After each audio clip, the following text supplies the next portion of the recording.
lounging, son.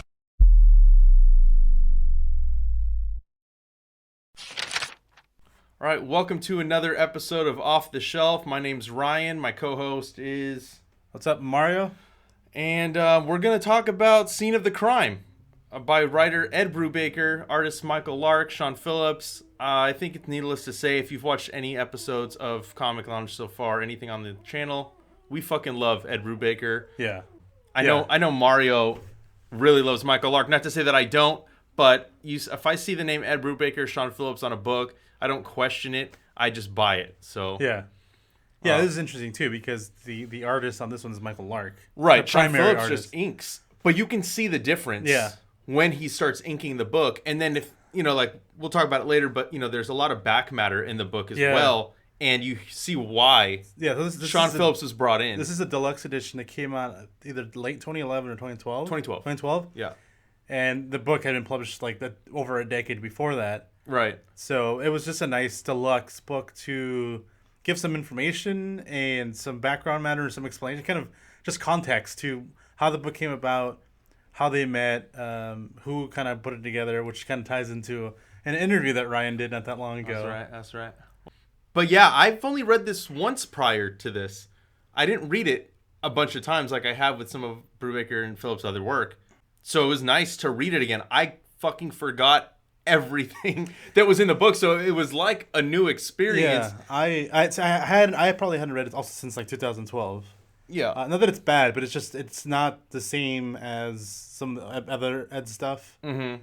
It is shorter too. It's not one of these like 30, 20 issue things. It's 4 issue miniseries. So, but I remembered like the broad strokes that there was like this like in San Francisco like this hippie cult and some missing girl. And that's about everything I remembered. I didn't remember the thing about like his grandfather that is like the famous photographer, crime scene photographer. Like I completely forgot about all of that. I forgot that was the whole thing with his dad was a cop and like his old dad's partner was in there involved too. Like I forgot all of that. I remembered nothing. Like I literally, there's not one aspect of this book that I remember. Like I opened the book up, I didn't even remember Bendis' intro and how he said he wished he could have come up with a story like this, so nothing about it. Yeah. So I literally came in as if, and I wish I could do that with a lot of books, where I could get that experience I had like the first time I read it. And obviously this is not the same experience because, Brubaker's put out so much more stuff since the first time I read it. So like my opinion of him has changed. The way I look at his work has changed. But, you see even then, like his fucking writing is just so... Yeah. It's so good, but you can still see, like, you can tell that this is a young Ed Brubaker. It's not quite as polished. It feels like a prototype of Criminal. Right. Like, this feels like a Criminal story, but this is like a prototype version of it. Yeah. It's a little bit more cliche. Like, if you like, crime movies and crime fiction, none of this is original. I don't think he was trying to make it original, but... No, he just is a fan of the genre. It's a lot of like, cliches of the genre. Right. But... It's written really well. I think the dialogue works really well. One of the things that's always stuck about this book to me was in Bendis' intro, he talks about one of the interesting things about Brubaker is that none of his voices in his characters ever. Yeah. And that's something that Bendis has always thought that was like, I don't know how he does that. Because obviously he's not a fucking murderer. But he says that with most... Well, I think he's just talking about the dialogue there. Mm-hmm. Like it doesn't sound characters, like... Yeah, if you talk to Brubaker, he definitely doesn't sound... like any of his characters. Yeah. And he says, I think what Bendis' point is that most authors he's met, once you get to know the person, you start seeing that, like, oh, some other way that you talk is in your writing. Yeah. And with Ed Brubaker, he's noticed that that's not really the case, that he doesn't seem to have any of his voice translated into in the books and characters. Right. So that always stood out to me because I had never heard anyone mention that before, and that was the first time I know, and like I said, I forgot that, right? Yeah. And I'll jump to some of the back matter. I mean, we'll gloss over it, but a little bit of history on this. Originally, he had meant for this to be in like a House of Mystery title. Yeah. Kind of like House of Secrets. And it ended up turning into a miniseries. And also, he planned to make it an ongoing. Yeah. And that got cut short. And that's, like you said, that probably is what led into Criminal and how it was a, kind of a prototype for that series. But, let's jump in to the book over here. Photography is by Ed Brubaker. That's credited in the credits there as his photography. Yeah. I love that it's like the old 4-color coloring, kind of, you know? It's fucking tight. Of course, Mario's got the fucking Sean Phillips sketch, you son of a bitch. Fucking, god damn it, dude. Yeah. Look at that. It's a Sean Phillips sketched in it with look at there's Eddie, signed by Brubaker. Yeah. So I don't have Lark. Lark doesn't make it out here very often. So, as we said, Ed Brubaker, writer, Michael Lark, penciler, Sean Phillips, and Michael Lark both inked. James Sinclair, the colors, did a fantastic job. John Costanza on letters, again, really great job. I mean, the whole package of this. Jennifer Lee's assistant editor, and then right there, buddy, Shelley Bond, the fucking editor. Once again, she's responsible for creating another one of my favorite stories. If you're watching this or listening to this, and look at that. And you don't know why this is such a big deal, let's go listen to the interview that Ryan had with Shelley Bond just a couple of videos ago. It should be on the same YouTube. Yeah, a couple interviews ago, I talked to Shelley Bond, and she had mentioned Dead Enders by Brubaker was one of the books that when she brought him in. Yeah. And he talks about that at the end of the book too. But then she said Scene of the Crime, and I was like, wait. So when I was editing the interview, I ran to go check my shelf, and I was like, what the fuck, dude? Like, it just never processed. Like, I used to just see the name and recognize it, you know? I'm like, oh, you know, she edited the book. Yeah. But she's like, you could pretty much say she's responsible for bringing Brubaker into, like, mainstream. Yeah. Because she brought him into Vertigo, which landed him the DC gigs in the Bat offices. Dead Enders, and that led to him working on Batman and fucking Batman Gotham was the first Central. thing he was doing. Right. Same thing with Rucka.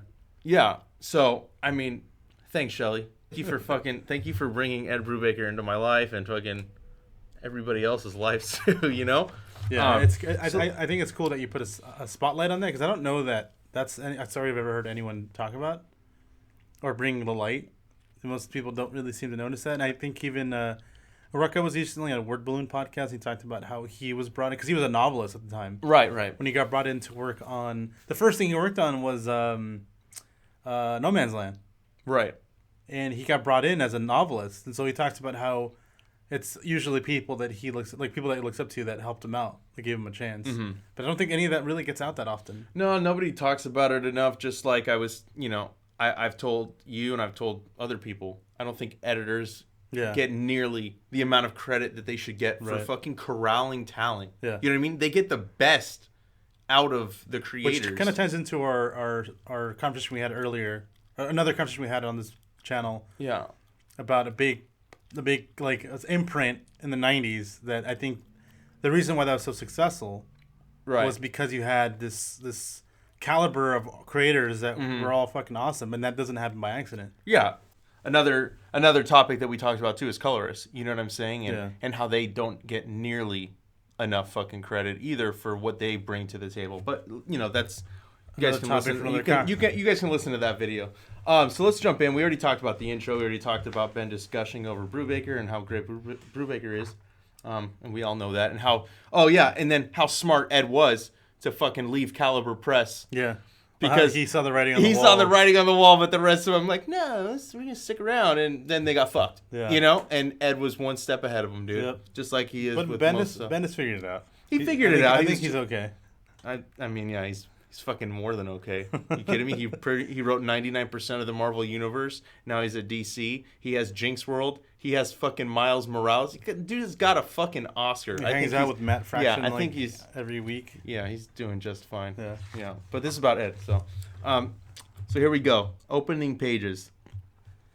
I love scenes like this, dude. This is like probably one of my favorite aspects of like the noir genre, is these fucking scenes with just black and like the rain. You know what I mean? It's a typical fucking scene in a noir setting, you know? So this is the introduction, the prologue. Yeah. And this is this is the issue 1. So the Winter's Edge, there's a special story that's at the end, but that's at the end of the story. So yeah, we lead right in. Yeah, so this is just the introduction, but it's a very kind of cliche introduction where it's people meeting in the rain to set up the plot. This is kind of where the plot takes off, where he's a little more verbose than I took him credit for back then too. Yeah, like, there's a lot of writing in this. It's pretty wordy. Yeah, I mean, like I said, this is kind of a prototype with Criminal. I think he gets a little bit better. I mean, you can see immediately right there, like how much text is on there, how much dialogue is on there. There's a lot of fucking text, yeah. And you switch between kind of dialogue that's going on inside his head versus dialogue that's actually happening with the characters. Mm-hmm. So there's a lot going on, but I think it serves well to give you an idea of the characters and what they're going through. Mm-hmm. He just gets better at it and later on streamlining the process of having to have so much dialogue to do that. Right. Yeah, he definitely lets the art tell some of the story more so than he did back then. Right. And listen, to be fair to him, this is literally the first time he worked with because Lark and Phillips, so he hadn't established because he has a relationship with both of them. Right. He's worked with Lark in other books, and he's worked with Phillips obviously a lot. Mm-hmm. So, but this is the first time, so there's none of that rapport, none of that kind of trust is there. That's true. Yeah. So we get in, we're meeting the characters. So we're meeting the cast. Nothing really stands out so much, but it's just like character building. You're learning the little intricacies of the relationships that they have with one another. Well, I also think that you get to see the art. Like this is also a younger, earlier Michael Lark. Yeah, you can see a prototype version of the art style that he creates for like Gotham Central and then like Lazarus. Mm-hmm. But here it's a little rougher. I think some of the I love Michael Lark. I know other people aren't as big a fan of him as I am, but I like Michael Lark. I like that his facial expressions are. I thought he really excels at without minimal lines. He gives you a good idea of what people are thinking and feeling. Mm-hmm. But here, like some of it's a little rough. Some of it you can tell like the head to the face doesn't quite match. Mm-hmm. Some of the expressions, some of the body language is a little bit rough. Right. It's not bad, but it's just you can tell it's a younger Lark. Yeah. Like I would say that hand doesn't look as great as some of the other stuff that he does. As he does. Yeah. But he does. I mean, that doesn't take away anything I think of his art. His art is still good back here. It's definitely good for back then, especially. You know what I mean? Like this was the precursor also to Gotham Central. That's how he got the job. Yeah. With Rucka and Brubaker on Gotham Central. So this is Jack the PI, by the way. I should have said that. It's the main character. Main character. He's hired by his sister to invest or to search for the younger sister. Yes. Basically, I don't want to give too much away. Right. It's a missing persons case. Don't want to get too much into it because I don't want to spoil the book for anybody. We're just here today to talk to you guys about the book that we like and how great it is. I think the inking's harsh, in my opinion. But that's only issue 1. I think it's even in the rest of it. It's a little harsh. I think it's a little smoother. It gets better, but I still think it's too much. Like all right, you can see here, like there's a very deep shadows that I guess they're going for like a noir feel. This is Phillips already, right? I mean, you can kind of see it's better, but I still think it's too much. It's right. Like how there's no transition. Mm-hmm. It's just fucking dark on one side, and then it's a red shirt on the other side. And you're like, that's not really how that usually works. And I think they're going for a kind of noir vibe, right? Because obviously something like Frank Miller. But it's still but it's kind of, to me too. I think I would have liked it a little darker in certain. Think it's a combination of the color palette is limited. Yeah. If you compare this to something you see where Phillips is doing the art by himself, and then he's getting colored by, which ties into some of the unsung heroes that are as a colorist. Mm-hmm.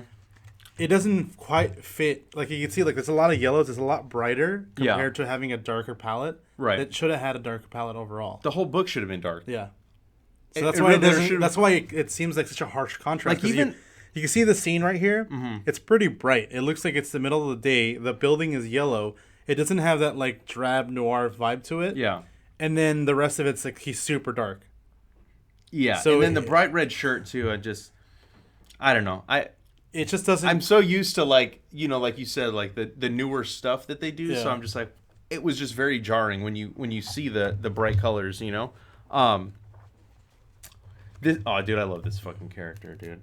Yeah, it's one of his friends that decided to also become a PI. Yeah, I followed him, but this dude's hilarious. But I like the part where he admits that he did it only in spite because like, well, if you're gonna do it, I'm gonna do it. But then he ends up being a much better detective than he is. Mm-hmm.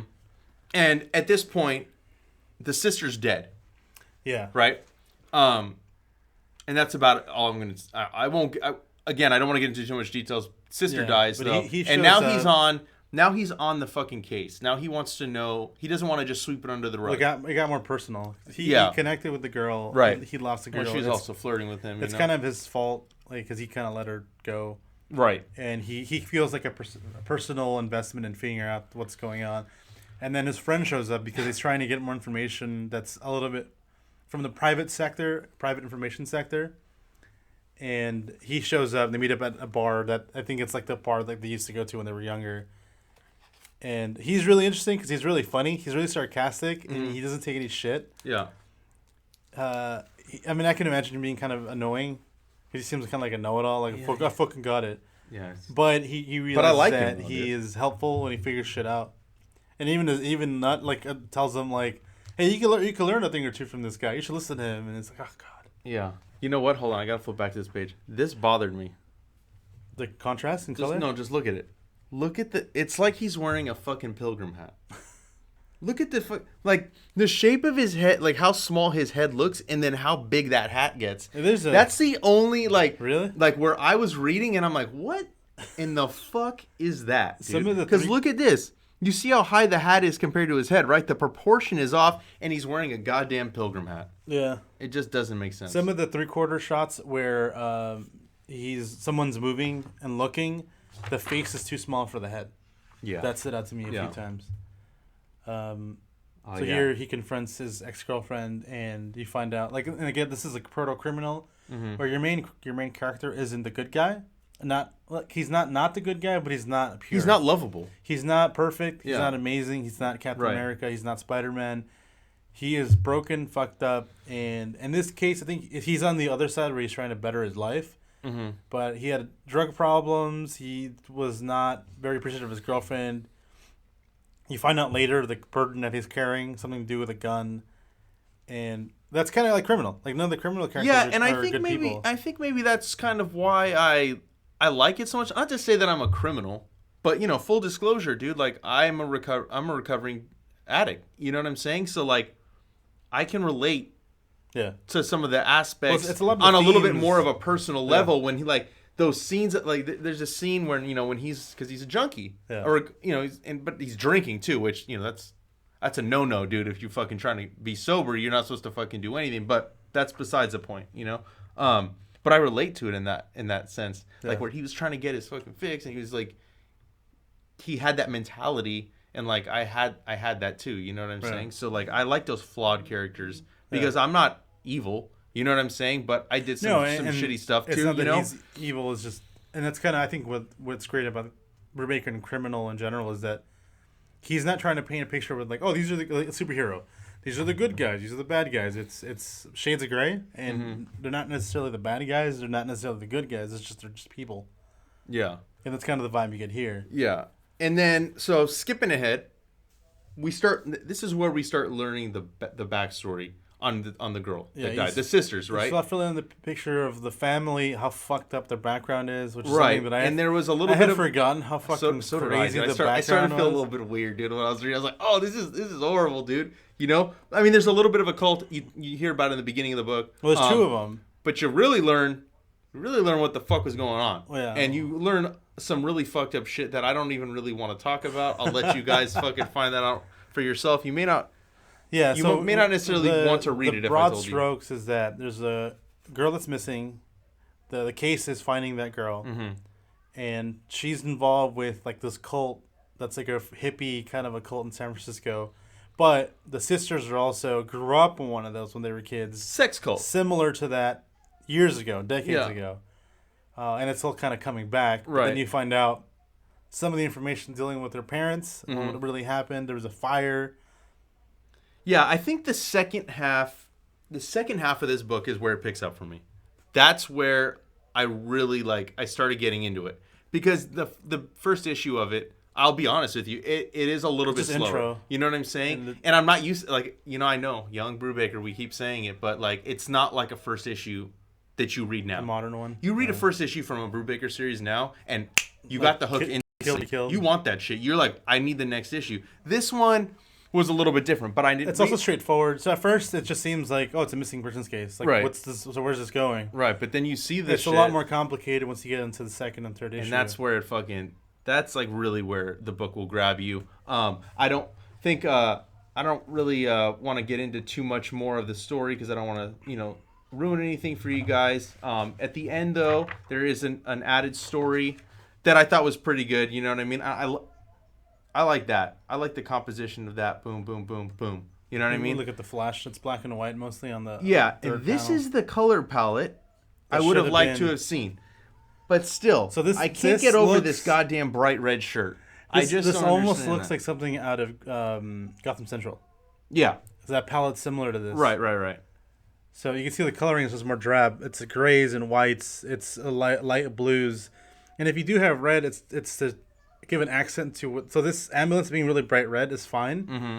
Because it's an ambulance. Right. But his shirt, like you're saying, it should have been more like that color. I want it to be drab. drab. It should be like a drab. Yeah, like, that's just what I'd like to see. Just because because it feels like it's standing out for no reason. Now, usually if you're going to have a bright color on a drab kind of color palette, stand out. There's a it's reason like Frank for Miller. it. There's a reason for it. Blood. Like even the blood is not that bright. If your femme fatale shows up, she's wearing a bright red dress. But the whole point is that she makes heads turn. She shows up. Everybody looks at her. Exactly. But in this case, he's just wearing a red shirt, and you're like, why is it so bright? This story too was I forgot, and fuck, it's kind of sad. You know what I mean? Like the ending of it, I won't get into it. It's similar to Lazarus because they had a promo.